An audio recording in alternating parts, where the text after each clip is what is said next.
this is the sugya of Tzimtzum Shleiki Pshutai. We're on page Beis Amid Beis.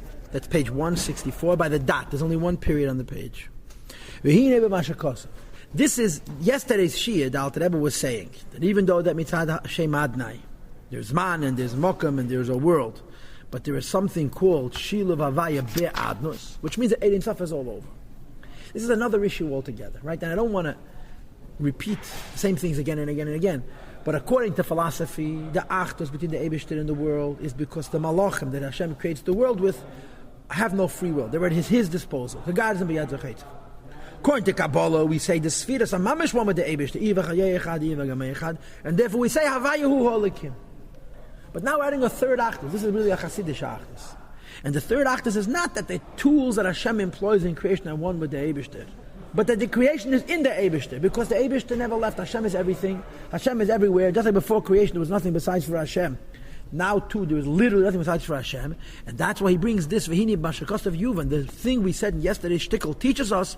Mashakos, what the pasuk says, Ani Havaya Lo Shanisi. That the Eibishter says, I Havaya Lo Shanisi, I have not changed. Though Havayahu Holikim doesn't say there's no world. Havayahu Holikim says the world is really a lakus, the light of Hashem. Lo Shanisi says the world is Eibishter. It never left. It was one before Hashem made the world. It was only Hashem. Now that Hashem made the world, there continues to be only Hashem, because Hashem is everywhere. Pirush, this means Shem Shum Shini Cloud. There's no change whatsoever.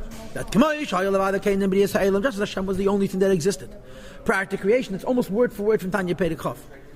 The same remains also true now that the Eibishter made the world. As it also was written, you are the only thing that was until prior to creation.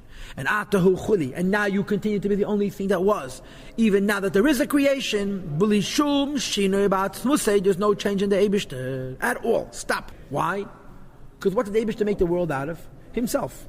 Where did the Eibishter put the world in? Himself. So what is the world to him? Him. Before the world was created, it was the Eibishter. Now the world was created, it continues to be the Eibishter. The Shin is only to us. So now it's not achdus because the tools that Hashem is using are one, or because the tools Hashem is using are lights of Hashem, because it's one with the Eibishter. And the Rebbe continues, and he says that this idea that the world is one with the Eibishter is true ba'atzmusei, and it's also true v'lei b'daita. There's no change in the Eibishter's knowledge. Which leads us to the raya. What is the raya for this third point, that the world is not connected to Hashem, that Hashem is the only boss of the world, or the only creator of the world, but that the world is God, one with God? The source of it is the following Rambam that we're about to have. And the Rambam addresses the question of Yediyah. You have to understand. Philosophers understood that Hashem exists. And they understood that Hashem means that nobody ever created him. He always existed. Therefore, they understood that the Eibishter means perfection. What does perfect mean? You can't change it. You can't improve on it. You can't add to it. You can't subtract to it. It's perfect just the way it is. You get it? So it becomes a big question. This world is constantly changing. If this world is constantly changing, and Hashem is involved in this world, He has to be inversely changing. Every action has an equal and opposite reaction. Kol meinia misnanea. If He's moving us, He has to be moved Himself. If He knows the changes that take place in our world, those changes have to be inversely affected in Him, imprinted in Him because of the knowledge. If Hashem is perfect, how could He be involved in change? Because it changes Him. So the Apokryphim came up with a very interesting solution.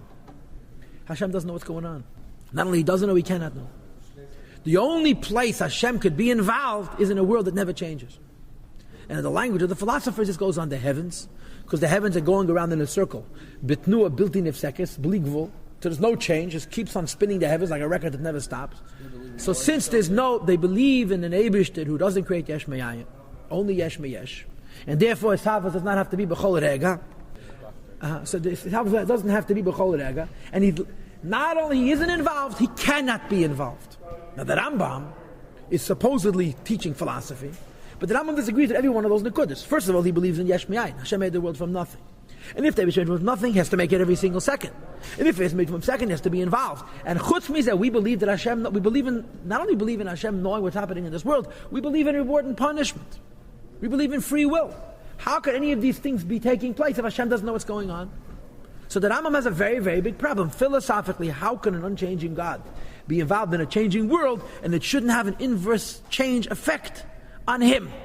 And the Rambam's answer is as follows. Hashem knows the creation simply by knowing Himself. Why? Kushakel mimenu, everything is from him. Ubatal b'mitzias etzlei, as far as he's concerned, its mitzias, its form is totally nullified. In other words, before Hashem created the world was God. Now that Hashem created the world was God. And since the world is the Eibishter, not it comes from the Eibishter, it is in the Eibishter. His knowledge of the world is the knowledge of himself. It doesn't constitute change. There's another diak in Mer Nevuchim, but it doesn't say in Rambam, and that is Hashem knows the future. Moreover, in Hashem, past, present, and future are one. So something that's going to happen tomorrow, in Hashem already happened. So there's no change. He always knew it. And when it happens, to us it happened, because to us there's time. To him it's always been happening, because there's no time. And therefore Hashem knows what's happening in a changing world, and it doesn't make a change in him, because in him the world isn't changing. In him the past, the present, the future, it's all one, and it's one with him. What was wrong with your other interpretation that Hashem just like, every past, present, and future is all the same things, like a picture which he has, it's not that he changes with the changing. Because if the world is outside of himself, there's still a difference between the past and the present and the future. But he knows it. It's all like... There's a difference between the knowledge of the event prior to the event happening and subsequent to the event happening. If I know you're going to do something tomorrow, there's a difference between the way I know before you did it and after you did it. Because you don't really know. No, that's not true. Assuming I did. You don't really know. Yeah, of course there's a difference. It hasn't happened. Unless it hasn't happened. Unless it actually did happen. Unless it doesn't happen. Unless it never happens. Either it never happens or it's already happened. And the only way that's possible if it's one with him. And if he made it but he knows... There's a distinction between Kayach and Pale. It's actually happening. No, the past means if it's outside of him, there's a difference between the past, the present, and the future. If the world is outside of him, in that place, if it's outside of him, there's time. In the world, there's time. But if it's in him, the world doesn't have time. It just thinks like the world has time. If the world is separate from him, the world really has time. If the world is one with him, the world doesn't really have time. That's the difference. Him, then there wouldn't be the whole idea of past, present, future. Sure, there would. For it would be very real. I'm saying that as in all in one. It wouldn't be the idea that... Right, it wouldn't be as one. That's right. But if it was possible that there would be such an union, it's just above our comprehension. As in Hashem would actually be able to be in past, present, future. He is in the past, present, future, but the world isn't. But the world isn't. Unless it's inside of him. Right. But even if it's inside of him, the point is inside of him, there's no world. The world is not what it seems to be. This Rambam is the Raya for Tzimtzum Shleikim Pshutim. Achdus doesn't only mean that there's one controller. Achdus doesn't mean that Hashem uses his lights to create the world and his lights are all one. Achdus means the world is one, and the connection between Hashem and the world is the same exact thing as the connection of Hashem with himself. And he quotes the Rambam. It's a very long quote from Rambam. The Rebbe writes in his footnotes that it's not all a quote from Rambam. Intermittently, the Rebbe offers beer, but this is a quote from Rambam that says like this: this is Rambam, Perik Alf, Halacha Yud Beis. It's very famous. He is the knower, the person. Huayadu is the known, the world. V'huadeya, which means the brain, the tool through which knowledge takes place. All three things are one. Hakel Echad, this is one. Look, the Rambam, and don't think you can understand it, but it's true. Again, where does the Rambam come from? Why does the Rambam say this? The Rambam is coming from the point of view of Yediyah. How can Hashem know what's happening in a changing world without affecting a change in him? The upper course says he doesn't know. Rambam says, of course he knows. Why? Because the world and him are one. The knower, the knowing, and the known are one and the same thing. And he says this is impossible to understand, but it's true. It's not nimna, it's not impossible. Look at Azay. And this idea of unity, that the world is not coming from God and dependent upon God and an expression of God, but is God. A person's mouth cannot say it. A person's ear cannot hear it. If the human heart cannot recognize it adequately. It's hard to understand how this could be.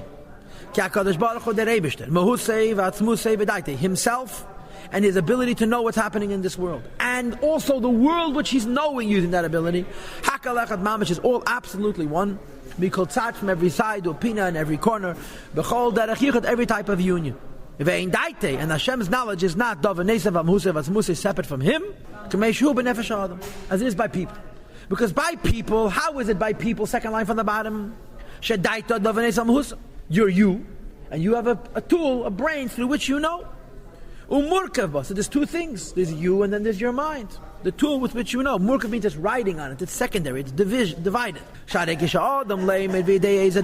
a person learns and knows something,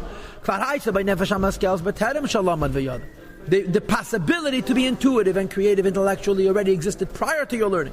But now that you've actually learned and acquired new knowledge, your soul has become bigger. There's more information. The same is true every single day. These words are already not in Rambam. This is Alter Rebbe's interpretation.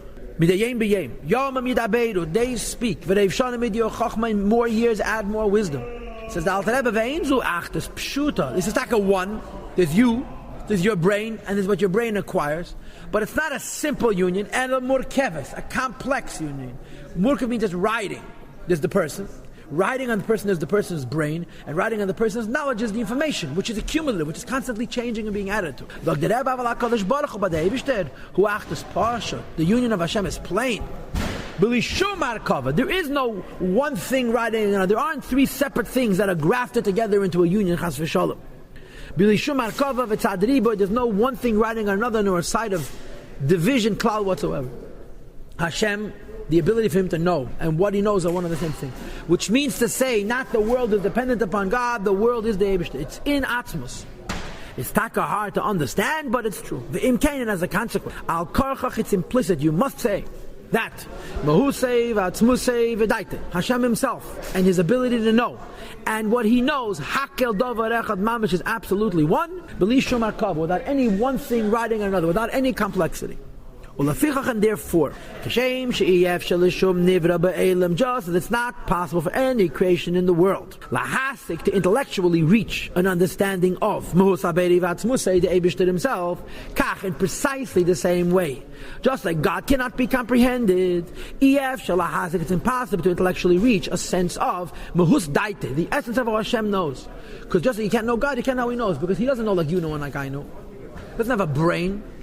He doesn't acquire knowledge through analysis and study. He knows by knowing himself. And the ability to know is him also. Him and the tool of knowledge and the known, which is the creation, are one and the same thing. Since the Rambam says we cannot understand it, you have to push and believe, emunah in belief. It's higher than intuition and intellectual reach and grasp. Absolutely one. Him and his ability to know, and what he knows, hakal echad mamish, is absolutely one. By knowing himself, maked, he recognizes the idea, and he's able to know kol and all the things that have been made into existences. The higher ones and the lower ones. Till the tiniest worm in the bottom of the sea, so the smallest invertebrate, the smallest anthropod that exists in the belly of the earth.